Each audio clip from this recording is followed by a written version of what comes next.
And you can run down the people in Florida, in the bar, in Vegas, in Milwaukee, at the mosque.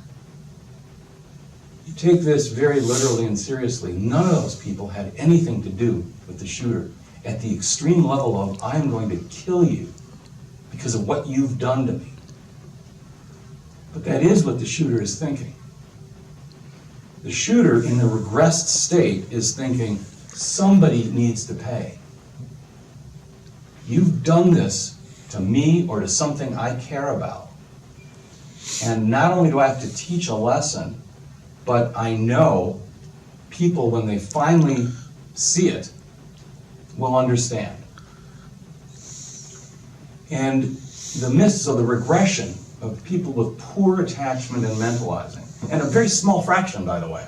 And this is one of the reasons we have trouble coming up with ways to identify, combat, and deal with active shooters, is they're infinitesimally small. There's only a few people that do this, but the effect is so devastating.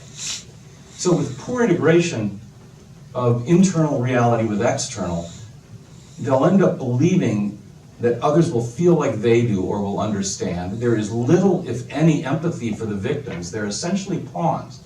And again, it's not that they have anything, just like the terrorists on 9/11.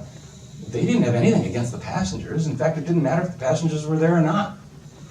They just happened to be there and they don't matter. It's a lack of seeing the other person as a human being. Just a pawn to get a message across. The goals of the actions are internally understood by the shooter, but not externally. And again, there's little or no attempt to leave. And that's because they're in this regressed phase. It is like playing a game. Or, as I wrote for some of you who are old enough to remember Star Trek, it's like playing on the holodeck, where it's very real, and you're playing with others, but as soon as they shut it off, it disappears and you go back to your job. That's the phase that they're in this regressed stage, and that's one of the reasons there's no plan for an attack, no plan for an exit. All that's important is the game.